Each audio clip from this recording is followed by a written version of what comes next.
Hello, universe. Welcome to the Optimist Daily Update. I'm Summers McKay. And I'm Christy Jansen, and we are part of the team behind the Optimist Daily, making solutions the news. We bring you reader-funded solutions news every day in order to change the tenor of news media, social media, and the direction of your day to help us all get focused on solutions, especially when it feels like not a lot is going right in the world. 7 days a week, we publish positive news stories written by award-winning journalists and delivered online to your inbox and through our social channels. And also, we are sharing these solutions in a commute-worthy, walk-worthy, home office-worthy podcast. Today is Friday, the 25th of February, 2022. So we're doing things a little bit differently here on the Optimist Daily Update today, as well as on the optimistdaily.com. If you are a subscriber to the Optimist Daily emails, you received a note from our editorial team today. And if you've been to the site, you see that our focus has shifted. We could not turn ourselves away from the conflict in Ukraine and the recent invasion of Ukraine by Russia. Christy and I were both personally very impacted by this happening. And as news journalists, as news and solution distributors, we felt it was really important that we address this moment and take our opportunity as the Optimist Daily to turn toward validated news media. Christy, you and I have talked a lot about media disinformation and media literacy. Share a little bit about why that's so important right now. Well, and also the thing that I feel concerned about is where our attention gets focused and absorbed and the manipulation that we find ourselves entrapped in terms of where our attention gets focused. So it is disinformation, it's misinformation, but it's also the shaping of our internal narratives from external sources that really bugs me. And in the media landscape that we have today, that is something that the Optimist Daily has really been struggling against. So this is part of what our bottom line mission is to help our audience and to help ourselves get focused on the things that are possible, the things that are working in the world. And one of the things that has been challenging is the media landscape and the different processes by which our attention is captured and we get distracted by what's going on. So the issues right now with Ukraine and Russia and the belligerent, the actual violence, what's behind there is also a bit of media manipulation. And it's even in the last, I would say, 8 years, 10 years, the local attention even in the United States has shifted around Russia, partly because of calculated media campaigns, I think.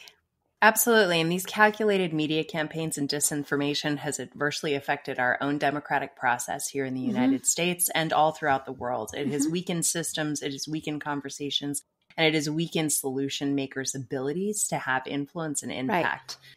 Yeah, I'm a big believer of free speech and of open communication. But when there's bad actors and this overwhelming amount of information, it's very confusing. And so I think what we're taking a moment to do with the Optimist Daily and even with our podcast today is to take a breath, a step back, and just ask, hey, let's just think about what's going on.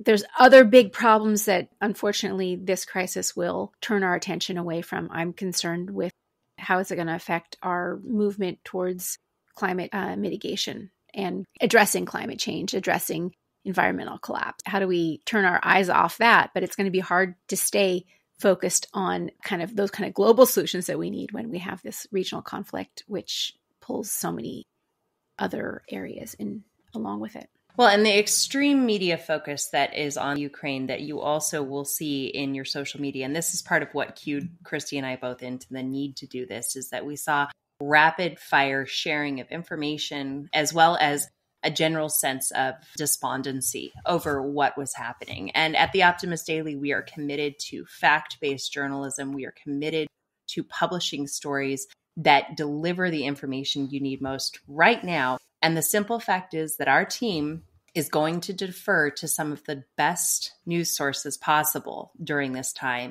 We're going to pause regular publishing of our daily news stories for the next 48 hours, and we'll instead highlight verified news sources that are providing credible information for this conflict in Europe.